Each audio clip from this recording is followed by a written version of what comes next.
많은 은혜 받으셨습니까? 신선미 지휘자님이 가장 흐뭇해하세요. 어제 얘기 들어보니까 본인의 제자라고 오늘 귀한 은혜 특장 감사합니다. 볼륨을 좀 더 올려주세요. 제가 아까 전장로님한테 메뉴 중에 뭐가 제일 맛있습니까? 제가 여쭤봤어요.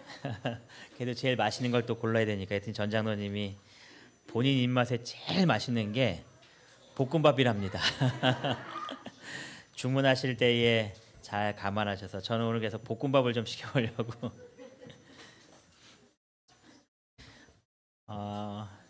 저희가 좀 축하할 일이 있어서 하나 좀 축하할 일을 소개 좀 해드리도록 하겠습니다. 동조한합회에서 얼마 전에 어린이들을 대상으로 이렇게 영상으로 찍어서 설교 대회를 이렇게 진행을 한 것 같아요. 그래서 저희 교회에서도 한 명이 나갔습니다. 그런데 대상을 받았습니다. 그 이름이 누구냐면은 김리아입니다. 우리 리아 어딨나요? 저기 있구나. 너무 축하합니다. 어제 그래서 저희도 이제 동영상을 좀 봤어요. 보면서 느낀 것은 내년에 어린이 순서할 때 똑같은 내용을 가지고 교인들 앞에서 좀 하면 참 좋겠다. 한 보니까 7분인가요? 그 정도 되는 시간인 것 같은데, 그래서 우리 교회의 경사입니다. 그래서 아이들이 이제 기도주일날 그 영상을 틀어준 것 같아요. 그래서 이제 월요일부터 쭉 틀어주면서 제일 잘한 리아가 오늘 안식일날 이제 그 방송이 나가게끔 되어 있는 것 같습니다. 한번 집에서 보시고 또 은혜를 많이 받으시면 좋을 것 같아요. 욥에 대한 설교였습니다. 그 설교를 들으면서 또 최경영 집사님이 깊은 감동을 받은 것 같아요.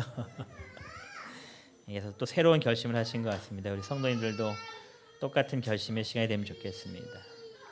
오늘은 역대 왕들에 대한 이야기를 이제 마지막으로 하는 요시아에 대한 이야기입니다. 물론 남방 유다의 이 요시아가 맨 마지막 왕은 아닙니다.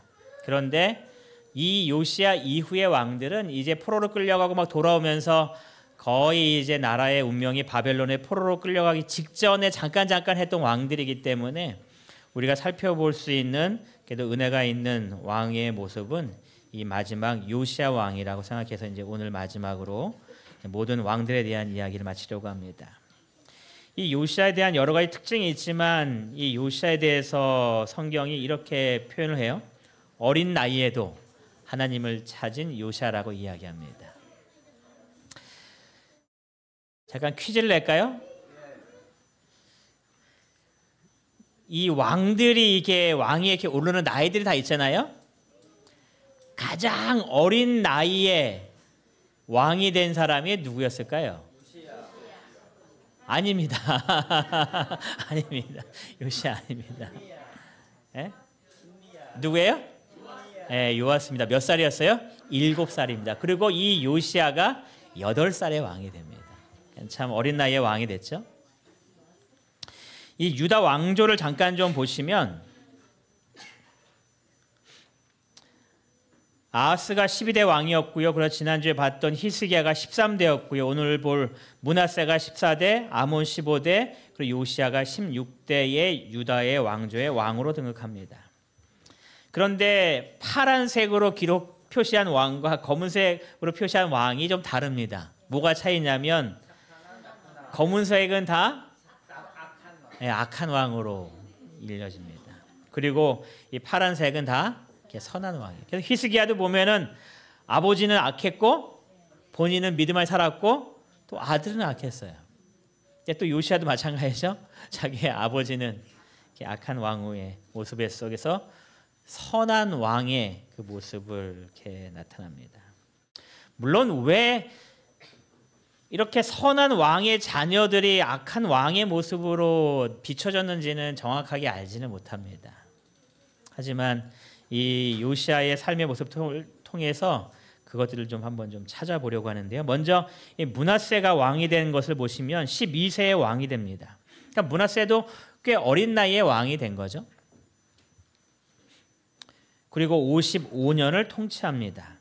이 므낫세에 대한 평가는 이렇게 기록됩니다. 역대하 33장 6절에 여호와 보시기에 뭐를 했대요? 악을 많이 행했다라는 것이 이 평가입니다. 이 므낫세에 대해서 좋은 평가가 기록되어 있지 않습니다. 악을 많이 행하여 여호와를 뭐하게 했대요? 진노하게 했다라는 것이 므낫세에 대한 평가입니다. 좀 좋은 평가가 되면 좋을 텐데 므낫세는 그러한 삶을 살지 못했습니다. 어떠한 삶을 살았는가 보면서 산당을 다시 세웠다라고 말합니다. 히스기야 때에 종교 개혁을 하면서 이 유다에 있던 모든 상당들을 다 제거했었습니다. 그런데 이 므낫세는 왕이 돼서 어떤 일 시작하는 거예요? 다시 산당을 다 세우는 겁니다. 아버지가 했던 그 모든 일들을 이 아들이 다시 우상숭배의 길로 빠지는 겁니다. 그리고 여호와의 전에 바알과 1월 성신을 위한 제단들을 쌓습니다. 이 성전에 있던 모든 우상들을 다 히스기야가 제거했는데 아들은 왕이 돼서 이 여호와의 전 안에도 이 1월 성신을 위한 또 바알을 위한 제단들을 쌓으면서 하나님이 아닌 다른 것들을 섬기기 시작합니다. 그리고 몰렉을 섬겼던 왕이 있었어요. 자신의 자녀를 불 가운데 지나가게 했던 그 첫 번째 왕이 누구였었어요? 아하스였었죠. 자기 할아버지 아하스. 그런데 또 누가 하는가? 이 므낫세가 또 따라하는 겁니다. 자신의 자녀를 불 가운데 지나가게 하는 이 무섭고 끔찍한 일을 이 므낫세가 또 이어서 하게 됩니다. 그래서 이 므낫세의 이 활동에 대해서 역대하 33장 9절은 또 이렇게 그에 대해서 이야기합니다. 유다와 예루살렘 주민이 므낫세의 꾀임을 받고 우상숭배에 빠지도록 꾀었다는 거죠. 악을 행한 것이 여호와께서 이스라엘 자손 앞에서 멸하신 나라보다 이방 나라들보다 어떻게 했대요? 더욱 심했다. 하나님을 믿는 백성들이었는데 이 므낫세의 꾀임이 빠져서 그들이 우상 숭배를 하는데 하나님께서 멸하신 이방 나라보다 더 우상을 숭배하는 그러한 나라가 되었다라고 성경이 기록하는 겁니다. 참 끔찍한 일이죠. 하나님을 섬겼던 이 나라가 외방에 있는 나라보다 더 우상을 숭배하는 그런 일을 했다라는 그런 이야기입니다. 그의 삶 속에 그래서 하나님께서 징계하시는 일이 벌어집니다. 아수르가 쳐들어와서 이 므낫세 왕을 붙잡아서 이 포로로 끌고 갑니다. 뭐 그 나이대가 몇 살인지는 정확하게 알 수 없지만 성경은 어쨌든 그가 환난을 당했다라고 기록해요. 여러분 이 포로로 끌려간 이 므낫세가 뭐 했을까요? 이 바벨론으로 포로로 끌려갔다고 얘기하는데요. 거기 가서 므낫세가 뭐 했을까요? 성경에 보면 이렇게 기록합니다. 그가 환난을 당하여 그의 하나님께 뭐 했대요? 간구했다라고 기록을 합니다. 그의 조상들의 하나님 앞에 크게 겸손하여 그가 하나님께 기도하였다라고 기록이 됩니다. 여기서 간구했다라는 표현을 찾아보니까 어떠한 표현이냐면 약하다, 병들다 이런 뜻을 가지고 있대요. 그래서 이 표현을 어떻게 표현했냐면은 여호와 면전에서 애걸하다 이런 표현입니다. 그러니까 신음하듯이 아파하면서 저를 좀 도와주세요라고 부른 것이 간구했다라는 그런 표현인 겁니다. 또 그가 하나님 앞에 크게 겸손했다라고 되는데 이거 볼륨을 조금만 더 올려주세요. 하나님 앞에 겸손했다라고 얘기하는데 이 겸손은 뭐냐면 그가 아주 착한 사람이 되었다는 그런 뜻이 아니고요. 굴복했다, 낮추다라는 표현인데 다른 표현에 보니까 납작 엎드렸다 이렇게 표현합니다. 납작 엎드린 거예요. 저 이제 아무것도 할 수 없습니다 하고 완전 하나님 앞에서 납작 엎드렸다는 겁니다. 납작 엎드려서 하나님께 어떻게 하고 있는 거예요? 애걸하듯이 아파듯이 신음내면서 저 좀 도와주세요라고 이 므낫세가 하나님 앞에 나아가고 있는 겁니다. 여러분이 이러한 기도를 또 이러한 므낫세의 모습을 봤다면 여러분은 어떻게 하실 것 같습니까? 저는 이 모습을 이렇게 상상하면서 어떤 생각을 했냐면 야, 너 아직 좀 더 받아야 돼 이렇게 얘기할 것 같아요. 네가 지금까지 해온 게 있는데 야, 너 뭐 벌써 이거 갖고 그러니 너 아직 네가 잘못한 거 벌 받으려면 아직 한참 더 있어야 돼라고 그렇게 반응할 것 같아요. 왜냐하면 그가 포로로 끌려가서 오랜 시간이 걸린 것이 아니라 아주 짧은 시간에 그가 자신의 고통 중에서 하나님께 부르짖는 그런 일을 했기 때문에 그렇습니다. 그런데 그런 그의 기도를 들으시고 하나님께서 어떻게 하셨는가? 13절을 같이 한번 읽겠습니다. 기도하였으므로 시작. 기도하였으므로 하나님이 그의 기도를 받으시며 그의 간구를 들으사 그가 예루살렘에 돌아와서 다시 왕위에 앉게 하시매. 그가 간구하자 어떻게 하시는 거예요? 하나님께서 그의 기도를 뭐 하셨대요? 받으셨습니다. 그래 네가 이렇게 아파하고 힘들어하는구나. 그리고 하나님께서 그의 간구를 들으사 그를 예루살렘으로 다시 돌아오게 하십니다. 포로에서 이 포로 생활에서 이제 다 모든 것이 끝나서 다시 복귀하는 겁니다. 그리고 뭐가 다시 돼요? 왕위로 다시 자리를 차지하게 되는 겁니다. 여러분, 하나님께서 우리에게 원하시는 것은 우리에게 환난을 허락하시는 가장 큰 이유는 뭐 하시기 위함인가? 그를 다시 회복시키기 위함입니다. 회복시키기. 그래서 우리가 주님 앞에 우리의 모든 죄를 고백하면 주님께서는 그 죄의 대가를 받아야지 하시면서 우리에게 벌을 내시는 분이 아니라 우리를 회복시키시는 분이라고 이야기합니다. 여러분 잘 아시는 대로 요한일서 1장 9절에 보시면 만일 우리가 우리 죄를 자백하면 그는 미쁘시고 의로우사 뭐라고 말씀하세요? 우리 죄를 사하시며 우리를 모든 죄 불의에서 깨끗하게 하신다. 여기서 그는 미쁘시고라고 얘기할 때 이 미쁘시고의 뜻은 약속을 지키시는 분이다라고 이야기합니다. 하나님께서 우리에게 약속하신 겁니다. 그래서 약속을 지키심으로 믿을 만한 분이고 신실한 분이다라는 뜻이 미쁘시고라는 그런 뜻입니다. 하나님께서 우리가 우리의 죄를 자복하면 우리의 모든 죄를 용서해 주시겠다라는 하나님의 약속을 우리에게 하신 겁니다. 그래서 이 므낫세도 하나님께 기도하자 하나님께서 자신의 약속을 뭐 하시는 거예요? 지키시는 겁니다. 이 므낫세가 이렇게 예루살렘으로 돌아온 다음에 어떤 일이 생겼는가? 므낫세가 그제서야 여호와께서 하나님이신 줄 알았더라라고 기록합니다. 하나님이 누군지 그의 마음속에 깨닫는 겁니다. 그가 우상을 숭배하고 다른 것들을 막 섬겼지만 그것이 하나님이 아니라 내가 따라야 할 하나님이 누구이신지를 그가 분명히 깨달았다는 겁니다. 그리고 그의 삶이 바뀝니다. 15절에 보면은 그가 이방신들과 여호와의 전에 우상들을 뭐 하기 시작해요? 제거하기 시작합니다. 우상을 섬겼던 모든 것들을 이제 다 무너뜨리고 제거하는 일을 그가 합니다. 16절에 보니까 그가 어떠한 일도 하냐면 여호와의 제단을 보수하고 화목제와 감사의 제물을 하나님 앞에 드리면서 이스라엘 백성들에게 뭐라고 명령하는가? 하나님 여호와를 뭐 하라고요? 섬기라. 다른 거 섬기지 말고 하나님 여호와를 섬기라 하라고 이 므낫세의 삶이 완전히 바뀝니다. 그래서 이 말년의 므낫세의 삶은 하나님을 섬기고 하나님께 경배하는 사람의 모습으로 성경에 기록됩니다. 그렇죠? 말년이 좋았어요. 하나님께서 우리를 징계하신 목적이 뭐라는 거예요?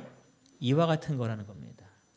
그가 하나님을 다시 깨닫고 하나님 안에서 하나님을 찾는 그런 사람이 되게 하는 것이 하나님의 목적이라는 겁니다.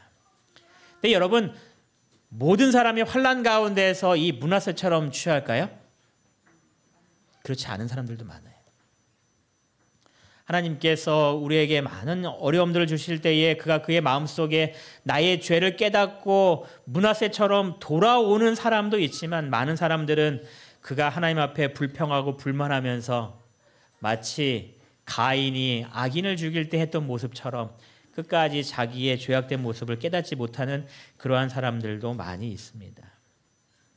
하나님께서 나의 죄를 깨닫게 하실 때에 내가 어떠한 부족한 사람인지 회개할 수 있는 그런 마음을 지닌 사람이 될 수 있도록 하나님께 기도하시는 우리 모두가 되시기 바랍니다. 그 음성을 거절하는 것이 아니라 그 음성에 므낫세처럼 다시 돌아와서 하나님께 나아갈 수 있는 우리 이문동교회 성도님들 되셔서 우리의 모든 삶이 하나님께 온전히 바쳐지는 귀한 삶 되시기를 간절히 바랍니다. 이제 그의 아들 므낫세가 22살의 왕이 되었습니다.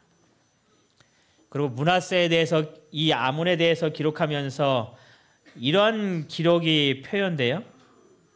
그의 아버지 므낫세의 행함같이 뭐래요? 여호와 보시기에 악을 행하며.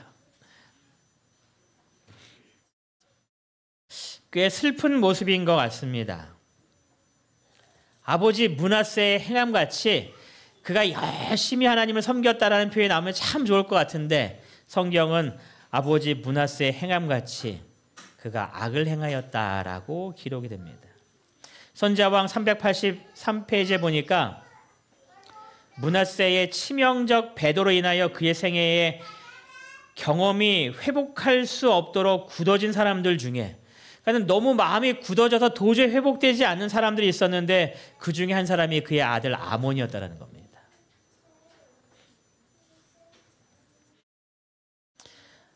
병원에 가서 예전에 한번 진찰을 할 때에 의사 한 분이 이렇게 물어봐요. 가족력이 어떻게 되는지를 묻습니다. 제가 이제 고혈압 때문에 이제 잠깐 검진을 받은 적이 있었는데 가족력을 물어봐요. 누가 이렇게 이런 사람이 있습니까? 여러분 가족력을 왜 물어볼까요? 이렇게 유전되기도 해요, 그렇죠? 그런데 또 다른 큰 이유 중에 하나는 유전 말고 어떻게 생활을 하고 있는지. 왜냐하면 부모님께서 생활 습관에 따라서 자녀들이 거의 본받잖아요. 엄마가 해주는 대로 먹고 그렇게 생활하고 하다 보니까.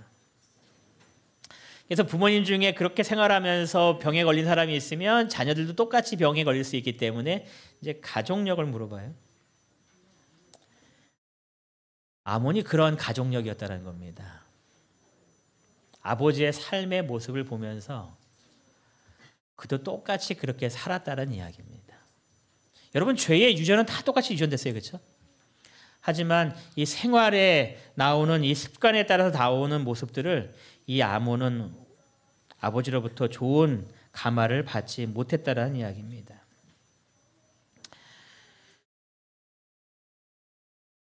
여러분 부모가 자녀들에게 어떠한 신앙의 모습을 보여주는지는 참으로 중요합니다. 왜냐하면 자녀들이 그것을 보고 자신의 신앙이 형성되기 때문에 그렇습니다. 여러분들이 우리의 가족들 앞에서 우리의 신앙의 모습이 정말 아름답고 하나님께서 보시기에 좋을 만한 그러한 모습으로 사시는 것은 정말 중요한 일입니다. 저도 가끔 저희 집사람하고 얘기하다가 마음이 뜨끔할 때가 있어요. 이런 이야기를 자녀들 앞에서 하면 안 되는데 하는 그런 얘기를 할 때마다 여러분이 하시는 그 모든 것들이 자녀들에게 그대로 전해지고 있다는 것을 아버지 므낫세가 행함같이 내가 행한 것 같이 자녀들에게 이루어지고 있다는 것을. 그래서 여러분들이 꼭 기억하셔야 됩니다. 아버지 또는 어머니의 누구누구의 행함같이 내 자녀들이 어떠한 본을 받고 지금 자라고 있는지. 한 사람이 이러한 성경 구절에 대해서 이 두 가지 질문을 던졌습니다. 그래서 그냥 그대로 가지고 왔는데요. 나는 자녀 또는 가족들에게 어떠한 신앙을 물려주고 있는가라는 것이 첫 번째 질문이었고 두 번째 질문이 이 질문이었습니다. 가정에서 내가 신앙의 좋은 모델을 보여주기 위해 변해야 할 나의 신앙의 태도는 무엇이 있는가? 여러분들 한 해를 마감하면서 이 두 번째 질문에는 좀 답해 보시고 찾아보시기 바랍니다. 우리의 가족들에게 좋은 신앙의 모범이 되기 위해서, 좋은 모델이 되기 위해서 변해야 될 나의 신앙의 태도는 뭐가 있는가? 그래서 내년에 우리의 모든 가정들이 어머니 이선희 집사의 행함같이 이 영광이가 하나님께 영광 돌리는 그러한 삶을 살았다라는 기록이 남을 수 있도록 우리의 삶 속에서 자녀들에게 아름다운 신앙의 모습들을 보여주는 모든 성도님들, 또 남편에게 또는 부인에게 귀한 신앙의 모습을 보여주는 우리 모든 성도님 되시기를 간절히 바랍니다. 이제 요시아가 왕이 됩니다. 이 요시아가 왕이 될 때에 이 아버지의 모습은 끝까지 악했습니다. 그러니까 어떻게 보면 요시아는 좋은 신앙의 본을 보기에는 좀 어려운 사람의 중에 한 사람이었는데요. 그가 어떻게 그래도 이렇게 선한 왕이 될 수 있었는가? 보면은 요시아는 예언된 왕이었습니다. 다른 왕과는 좀 달랐습니다. 성경에 이렇게 직접적으로 예언한 사람은 많지 않습니다. 그런데 요시아는 태어나기 전에 이미 예언된 왕이었습니다. 언제 예언됐냐면 열왕기상 13장 2절에 이런 성경의 기록이 나옵니다. 다윗의 집에 요시아라 이름하는 아들을 낳았겠다. 이것이 이 하나님의 사람 선지자를 통해서 지금 예언되고 있는데 이 성경 구절이 어디에 등장하냐면 여로보암이 나라가 분리된 이후에 그의 마음속에 불안했습니다. 이스라엘 백성들이 예루살렘에 돌아가서 예배하면 안 되기 때문에. 그래서 여로보암이 뭘 했죠? 금송아지 둘을 만들었습니다. 그리고 그가 단과 베델의 이 신상과 송아지를 딱 만든 다음에 말하기를 너희들 다시는 예루살렘에 가지 말고 이제 여기에 와서 이것이 너희의 신이니 여기에 경배하라고 하면서 제단 앞에서 예배하고 있을 때에 하나님의 사람이 와서 뭐라고 얘기했냐면은 다윗의 집에 요시아라 하는 이름하는 아들을 낳을 것이라고 하면서 그가 행해야 될 일들을 쫙 예언하기 시작합니다. 그래서 요시아는 이미 예언된 왕이었습니다. 그의 행적에 대해서 기록하기를 성경은 말하기를 여호와 보시기에 정직하게 행하여 그의 조상 다윗의 길로 걸으며 좌우로 치우치지 아니했다라고 이야기합니다. 여러분 왕들 중에 가장 축복된 표현 중에 하나가 뭐냐면 다윗의 길로 행하였다는 표현입니다. 요시아는 그 길로 행하면서 좌우로 치우치지 않은 겁니다. 오직 어디로만 간 거예요? 하나님만 바라보고 정중앙으로만 갔다는 이야기입니다. 요시아 8년, 즉 요시아가 16살이 되었을 때에 그가 어떤 일을 시작했는지에 대해 성경은 이렇게 기록합니다. 아직도 어렸을 때에 곧 왕위에 있은 지 8년에 그의 조상 다윗의 하나님을 비로소 뭐 했대요? 찾기 시작했습니다. 그가 8살에 왕이 되었지만 너무나 어리고 모든 것들을 하기 어려운 나이였던 것 같습니다. 그러면서 시간이 지나는 가운데 그가 하나님을 찾는 그러한 모습으로 나아가기 시작한 것이 16살이 되었을 때라고 이야기합니다. 근데 요시아가 이렇게 하나님을 점점 찾고 하나님께 나아가는 요시아가 되기 위해서 그럼 그 주변의 환경은 어땠는가에 대해서 기록하면서 선지자 왕은 이렇게 기록합니다. 요시아는 악한 왕의 자녀로 태어나서 그 아버지의 발자취를 따를 수 있는 유혹에 쌓여 있을 뿐 아니라 그를 바른 길로 가도록 격려해주는 모사가 거의 없었음에도 불구하고, 그러니까 주변의 환경이 좋아요, 나빠요? 너무 나쁜 거죠. 악행하는 그 아버지의 모습과 그 주위에 자기가 왕이 되었지만 자신을 올바로 인도해주는 그런 모사가 거의 없는 겁니다. 하나님을 찾도록 하는 그런 사람이 별로 없었다는 이야기입니다. 대부분의 사람들이 우상 숭배를 원하고 그 길로 가는 것이 가장 좋은 것이라고 세상을 어떻게 살아야 하는지 세상적인 방법만 가르쳐주는 사람들로 가득했다는 이야기입니다. 그런데요, 이렇게 기록하죠. 거의 없었음에도 불구하고 이스라엘의 하나님께 뭐 했대요? 충성하였다. 이것이 요아스의 모습으로 기록됩니다. 어떻게 그런 나쁜 환경 가운데서도 하나님께 충성하였는가? 선지자왕에 또 이렇게 기록합니다. 지난 세대의 잘못을 통하여 경고를 받은 그가 어렸을 때부터 자라오면서 이 성장 배경 속에서 나쁜 것과 좋은 것들을 그가 경험하기 시작한 겁니다. 그러면서 그가 어떻게 그의 마음을 결심하는가? 그의 아버지와 할아버지가 타락에 빠졌던 죄악과 타락의 낮은 수준으로 내려가는 대신에 어떻게 하겠다고요? 의를 행하기를 선택하였다. 이것이 요시야의 다른 점이었습니다. 그가 자신의 아버지와 할아버지의 그 모습들을 다 보고 그의 마음속에 결심하기를 나는 의를 행하는 사람이 되어야겠다라고 결심한 겁니다. 그의 마음속에 어떻게 이렇게 되었는지에 대해서 좀 족보를 좀 쭉 따져봤어요. 왜냐하면 성경에 이 요시야의 배경에 대해서 많이 설명하지 않기 때문에 이 족보를 좀 따져보면서 좀 봤습니다. 므낫세와 아몬과 요시야로 이어지는 이 왕들의 역사를 보면 므낫세는 12세의 왕이 되었고요. 아몬은 22살에 그리고 요시야는 8살의 왕이 됩니다. 므낫세가 12세 왕이 되어서 67세가 되었을 때까지 왕위를 차지합니다. 55년을 다스렸다고 얘기했으니까요. 아몬이 몇 살에 태어나는가? 므낫세 45세에 태어나서 그가 24세가 되었을 때에 죽습니다. 딱 2년만 그가 왕으로서 나라를 다스립니다. 이 요시야에 대해서 보면요. 요시야는 8살의 왕이 되어서 39살이 되었을 때에 이제 생애를 마감합니다. 그럼 요시야가 태어났을 때에 므낫세는 몇 살이었나를 봤더니 므낫세는 61세였습니다. 아직 죽기까지 몇 년이 남았어요?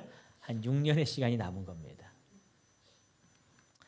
므낫세가 언제 회개했는지 모르겠지만 아마 이 이전에 이미 다 회개를 하고 마지막 생애를 살았다라고 생각합니다. 므낫세가 손자 데리고 뭔 얘기를 많이 했을까요? 자신의 과거 얘기 많이 했겠죠. 내가 이렇게 살았는데 이렇게 돼갖고 내가 이렇게 회복됐고 하나님 믿으니 내 삶 속에 이렇게 참 좋은 것이 있더라 하면서 이 므낫세가 이 요시야에게 자신의 신앙에 대한 이야기를 참 많이 했을 거라 생각됩니다. 그러니까 이 요시야는 어렸을 때에 이 므낫세를 통하여서 하나님을 믿기 전의 모습과 믿은 후의 모습에 대한 것들을 잘 이해할 수 있는 그런 이야기들을 이 므낫세로부터 많이 들었을 겁니다. 물론 어린 나이여서 모든 것들을 판단하기에는 부족했지만 그가 어린 나이에도 불구하고 그 이야기를 들으면서 그의 신앙이 하나하나 형성되기 시작하는 겁니다. 그래서 그가 어떻게 결심할 수 있었는가? 그는 중책을 맡은 사람으로서 이스라엘의 통치자들을 지도하기 위하여 주셨던 교훈을 어떻게 하기로? 순종하기로 결심하였다라고 이야기합니다. 그래서 자신이 왕이 되었을 때에 이제 어느 정도 무엇을 판단할 수 있고 결정할 수 있는 그런 나이가 되었을 때에 그는 내가 하나님의 말씀에 순종하는 사람이 되어야지라고 그의 마음속에 결심한 겁니다. 의를 행하는 사람이 되기 위해 선택하고 하나님께 순종하기로 결심한 이 요시야. 그래서 선지자는 말하기를 그의 순종은 하나님께서 그를 당신께 영광을 돌릴 그릇으로 사용하실 수 있게 하였다라고 말합니다. 그래서 요시야는 하나님께 가장 충성스러운 왕의 모습으로서 그의 모습이 나타나기 시작합니다. 여러분의 삶 속에 이 요시야처럼 선택하시고 결심하는 일들이 있게 되기를 간절히 바랍니다. 여러분의 삶 속에 이 모든 왕들의 이야기를 통하여서 하나님을 따르는 것과 하나님을 떠나는 삶의 모습이 어떠한지를 우리가 많은 이야기를 통해서 이미 다 듣고 알고 있습니다. 이 모든 것들을 알고 있는 우리 모두에게 하나님을 선택하기 위하여 의를 행하고 하나님께 순종하기로 마음속에 크게 결심하셔서 하나님께 영광 돌릴 수 있는 그릇으로 하나님께 택함 받는 우리 모든 이무동교회 성도 되시기를 간절히 바랍니다. 요시야 왕 12년 20살이 되었을 때에 유다와 예루살렘을 비로소 정결하게 하는 일을 시작했다라고 이야기합니다. 그가 그의 마음속에 이제 하나님의 말씀을 따라야지 결심하고 이제 20살이 되었을 때에 유다 전체를 다니면서 모든 우상 숭배하는 것들을 다 소멸하는, 다 없애는 그런 일을 하기 시작합니다. 여러분, 이 일이 쉬웠을까요? 어려웠을까요? 므낫세 55년 동안, 그리고 아몬 2년, 즉 57년 동안 많은 유다의 사람들의 삶 속에 하나님을 떠난 삶을 살았습니다. 왜냐하면 므낫세가 회복되었음에도 불구하고 이 선지자의 글을 읽어보면 많은 사람들의 마음이 이미 굳어져서 하나님께 돌아온 일을 거의 하지 않았음을 기록해요. 57년 동안 우상 숭배에 가득했던 이 사람이 요시야 왕이 이 모든 것들을 깨닫고 이제 무언가를 시작하려고 했을 때에, 즉 한 80년 이후가 되었을 때에 과연 사람들이 따랐겠는가? 아마 많은 어려움이 있을 겁니다. 그럼에도 불구하고 이 요시야는 자신의 사명을 이루고자 굳건한 믿음으로 모든 것들을 정결케 하는 일들을 시작합니다. 그가 어디까지 시작했냐면 이 자신의 할아버지, 위의 할아버지의 히스기야처럼 유다만 하는 것이 아니라 온 이스라엘 땅에 있는 모든 태양상을 다 찍어서 없앴다라고 기록합니다. 이미 북방 이스라엘은 망한 나라였습니다. 거기에 대부분의 많은 사람들이 포로로 끌려가서 소수의 사람들만 남아있는 그런 땅이었습니다. 그럼에도 불구하고 이 요시야는 거기까지 다 다니면서 우상을 다 없애는 일을 합니다. 우상을 다 없앤 다음에 그가 무엇을 하는가? 요시야 18년 26살이 되었을 때에 그의 마음속에 결심하고 여호와의 전을 수리하는 일들을 그가 이제 시작합니다.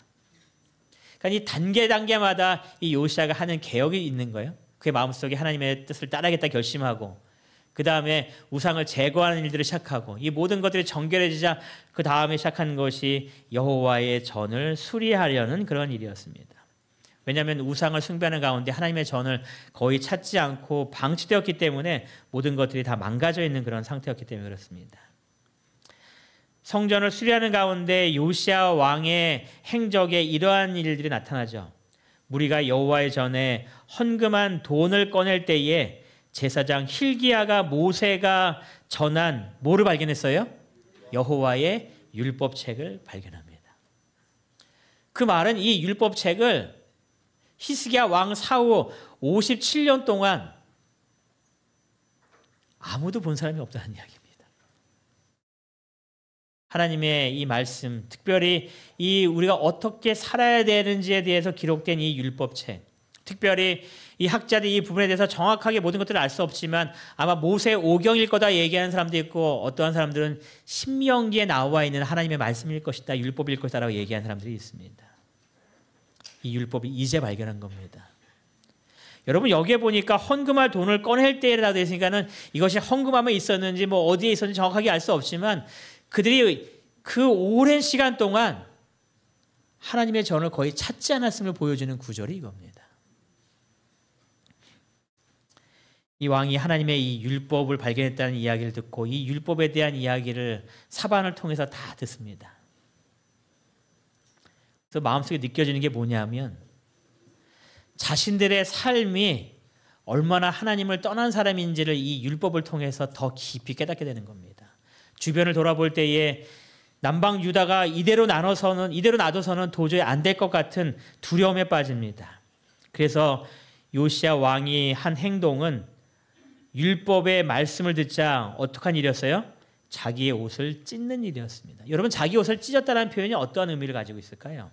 하나님 앞에 철저하게 회개하는 그 모습을 이야기합니다. 그런데 요시야가 회개할 때 이 회개는 자신의 잘못에 대한 회개는 아니었습니다.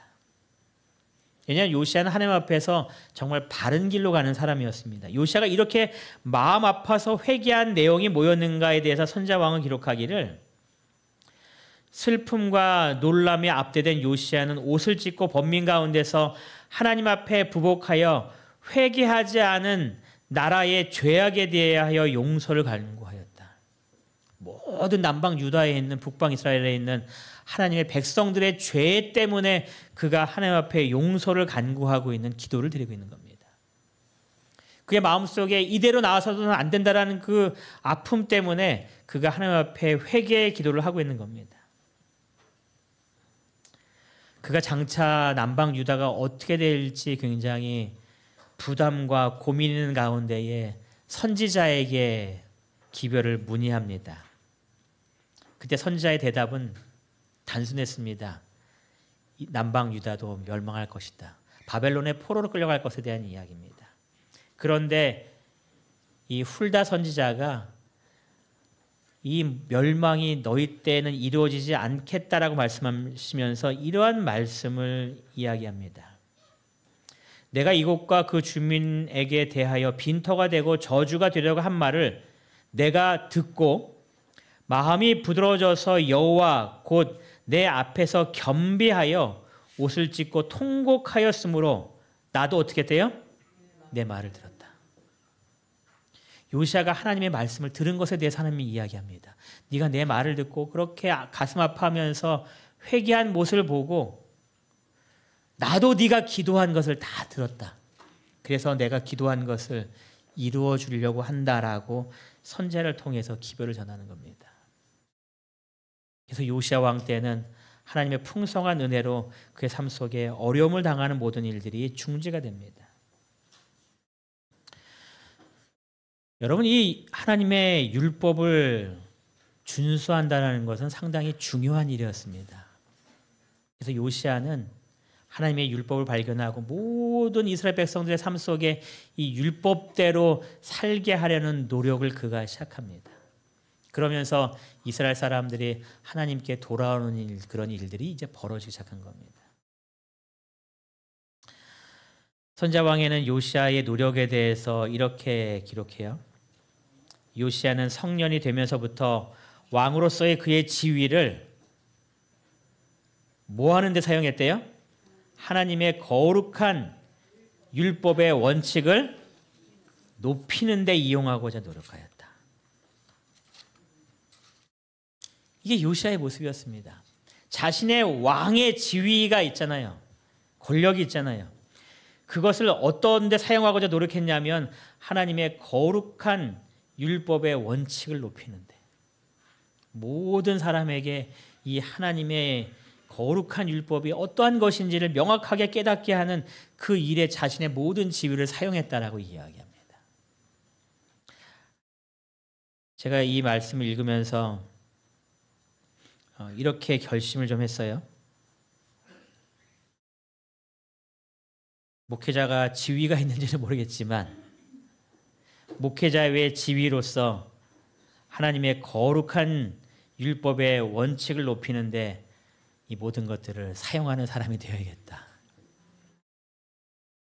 그래서 모든 성도들이 하나님의 율법이 얼마나 거룩하고 얼마나 중요하고 우리 삶 속에 가장 높여야 될 하나님의 말씀인지를 깨닫게 하는 일.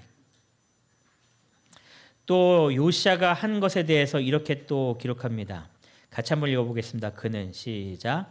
그는 율법의 책을 따라 행하면서 할 수 있는 한 그의 백성들로 하여금 그 교훈에 익숙하게 되도록 하고 할 수 있는 한 그들 속에 하나님의 율법에 대한 존경과 사랑을 개발시키고자 노력하였다. 그가 율법의 말씀대로 순종하면서 한 행동을 두 가지로 이야기합니다. 모든 그의 백성들이 그 교훈에 익숙하게 되도록. 그리고 두 번째는 그들의 마음속에 하늘의 율법에 대한 존경과 사랑하는 마음을 개발시킬 수 있도록. 그래서 이 말씀을 보면서 또 다른 결심을 또 하나 했어요. 나도 율법의 빛을 따라 생활하면서 이문동교회 성도들이 하나님의 율법에 익숙해질 수 있도록 그 일들을 좀 해야겠다. 그런 표현하잖아요. 귀에 딱지가 앉을 때까지 얘기한다고 얘기하잖아요. 귀에 딱지가 앉을 때까지 이 하나님의 율법이 얼마나 우리들의 삶 속에 중요하고 얼마나 우리가 꼭 따라야 되는지 계속해서 이야기하는 일들을 좀 해야 돼. 너무 많이 이야기해서 이제 하나만 이야기해도 모든 것들이 익숙해서 따라갈 수 있는, 또 성도들의 삶 속에 하나님의 율법을 존경하고 그 율법을 사랑하는 그 마음을 계속 만들 수 있는 그러한 성도들로 이끄는 삶을 살아야겠다라는 그런 결심을 좀 합니다. 그래서 제가 24년 첫 번째 안식 설교를 다른 걸로 준비하다가 이 요시아의 율법의 얘기를 듣고서 그러면 신명기를 첫째 안식을 해야겠다라고 하면서 우리가 서로 결심하는 그 시간을 첫 번째 안식일날 가지려고 합니다. 신명기 28장 이후에 모든 나오는 말씀들을 통하여서 이스라엘 백성들이 하나님께 그 율법을 순종하겠다고 결심하는, 이 요시아가 남방의 사람들과 그런 일들을 합니다. 그래서 모든 유다 백성들이 뭐라고 얘기하냐면 하나님의 율법을 따르겠습니다라고 헌신합니다.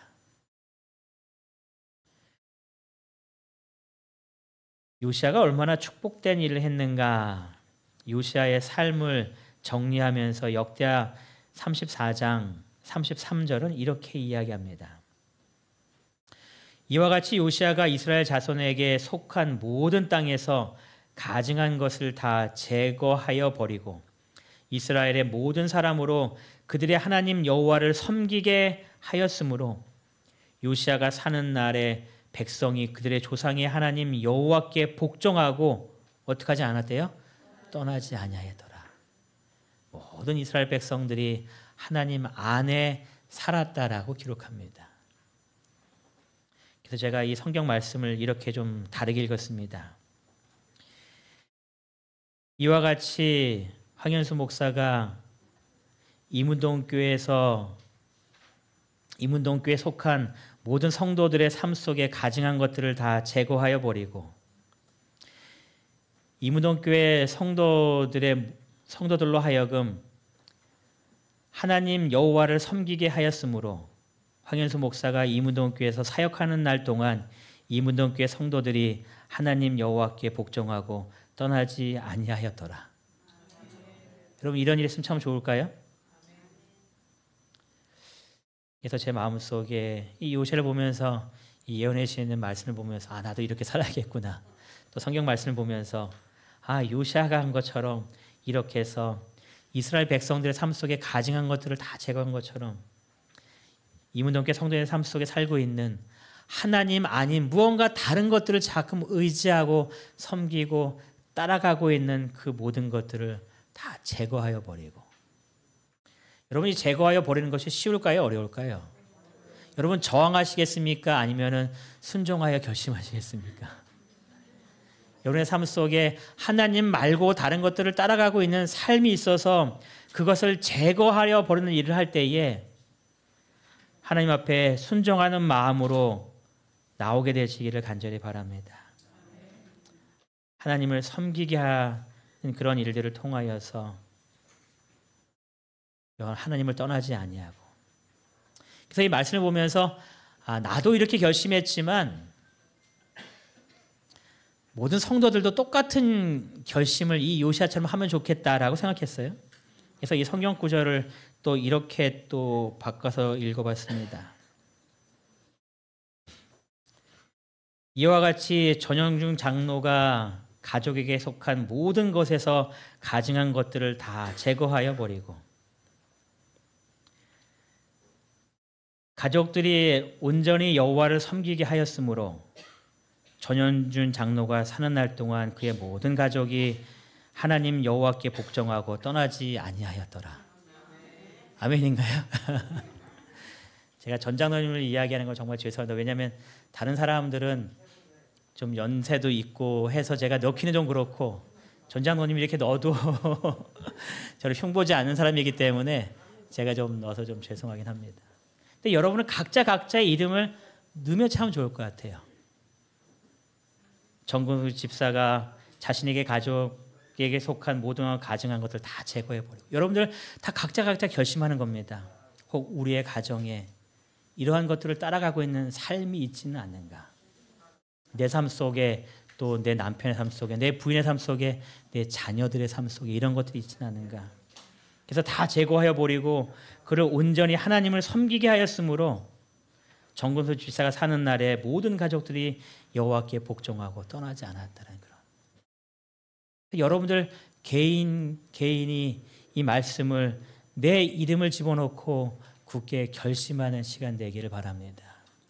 여러분이 이제 모든 것들을 이제 정리하고 새롭게 시작할 때에 이러한 결심으로 주님 앞에 나아가셔서 우리의 모든 가정들이 우리의 모든 성도들이 온전히 하나님 앞에 나아가게 되는